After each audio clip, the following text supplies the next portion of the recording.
Students, whatever homework is given to you, you have to submit it on the very next day between 8 am to 1 p.m. to the given WhatsApp number, and it is compulsory to submit your homework as your attendance will be marked on the basis of your submission.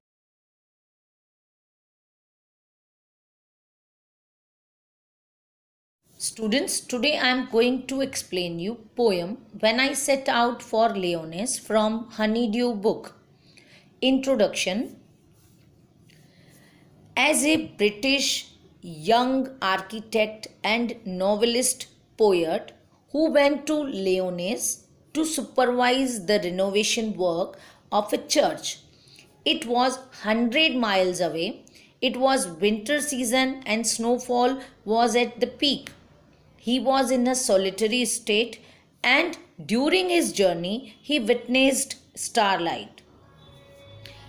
एक British young architect और novelist poet जो एक church की नवीकरण यानी renovation work नवीकरण कार्य को सुपरवाइज करने के लिए लियोनिस गए थे, जो 100 मील की दूरी पर थी।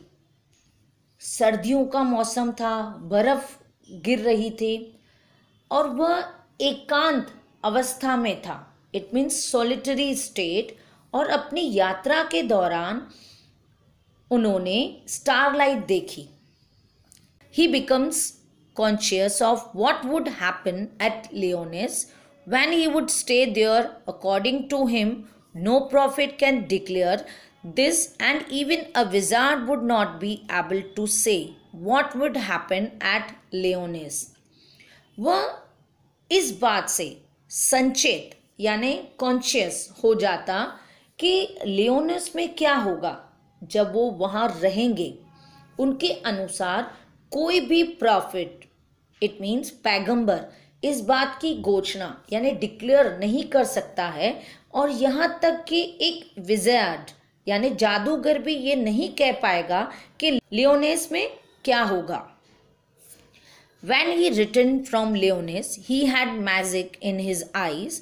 All could understand that he was filled with a rare and immeasurable radiance.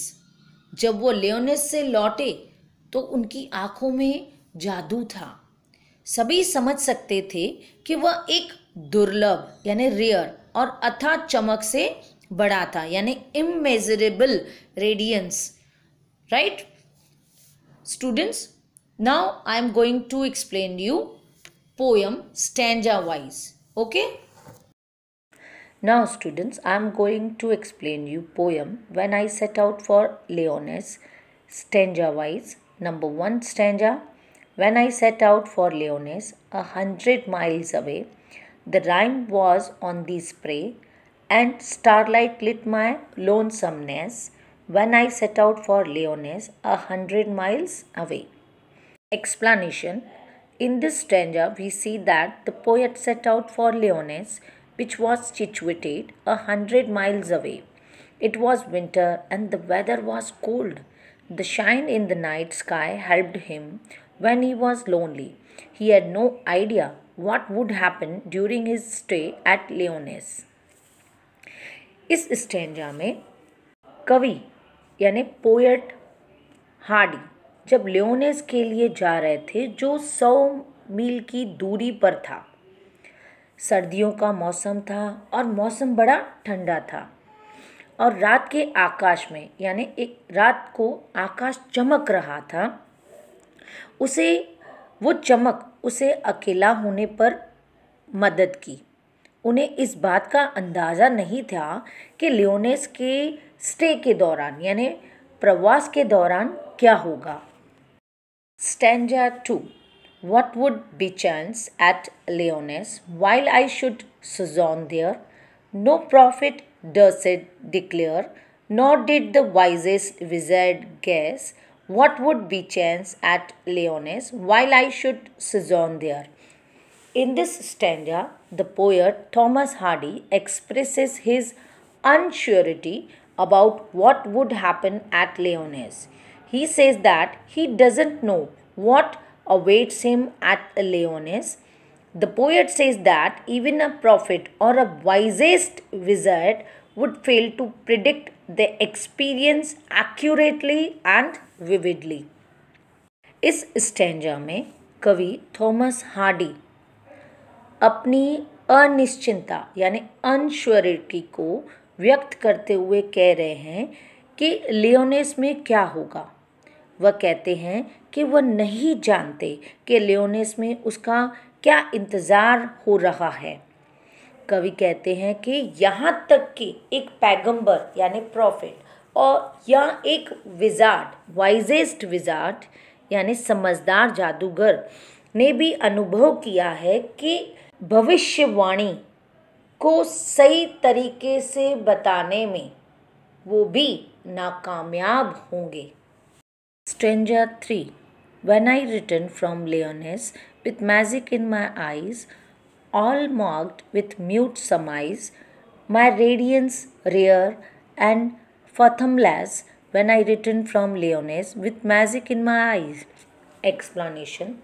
In this stanza, the poet describes what happened on his return. On his return from the parish, people noticed two things about him: a new glow in his eyes and a crumpled piece of paper sticking out of his coat pocket. इस stanza में कवि ने ये वर्णन करते हुए कहा है कि जब वो वापस लौट रहे थे यानी उनकी वापसी पर क्या हुआ। पेरिस से लौटने पर लोगों ने उसके बारे में दो बातें देखी: उनकी आँखों में एक नई चमक और उनके कोट की जेब से चिपके कागज के टुकड़े। Now students, I am explaining you glossary, right? Lyonesse इस लेसन के अंदर एक इमेजिनरी प्लेस है, राइट? राइन, फ्रॉस्ट यानी ठंड, the spray, leaves and branches of trees जिसको हम फियोलेज कहते हैं यानी लीव्स, दृष्ट, पोयम के अकॉर्डिंग डेयर्ड यानी हिम्मत, be chance, happen chance to happen, it means होने की संभावना, सुजोन, स्टे, रहना, रेडियंस, ग्लो, इट मीन्स चमक, fathomless, so deep that the depth can't be measured, इतना गहरा कि गहराई नापी ना जा सके। Now students, let's discuss the exercise. Number 1. In the first stanza, find words that show that it was very cold. हमें पहले स्टैंजा में इन शब्दों को ढूंढना है जिससे ये पता चले that it was very cold.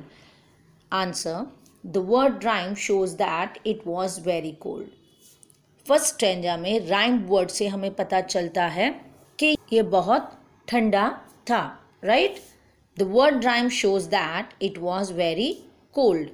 Number 2, that it was late evening.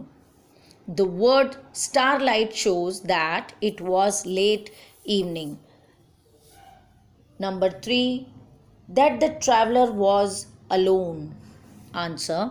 The word lonesomeness shows that the traveler was alone. Number 2. Something happened at Lyonesse. It was improbable, impossible, unforeseeable. Answer is unforeseeable. लियोनेस में कुछ हुआ था, वह था अनुचित, असंभव कि अप्राप्य. Answer is unforeseeable. Now students, question 3. Read the line stanza 3 that implies the following. हमें stanza 3 की पोएम की लाइन्स रीड करनी है जिसका अर्थ है निम्नलिखित.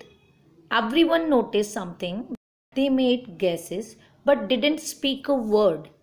हर किसी ने कुछ देखा और उन्होंने बनाया. अनुमान लगता है लेकिन एक शब्द भी नहीं बोलता. Answer is all marked with mute surmise. That line is all marked with mute surmise. Number 2, Now read the line that refer to what they noticed. अब हमें उस पोयम की लाइन को पढ़ना है जो कि उन्होंने जिस पर ध्यान दिया है. That line is, my radiance rare and fathomless. My radiance rare and fathomless. Okay, students, I hope you have understood this poem and exercise. So write down in your notebook.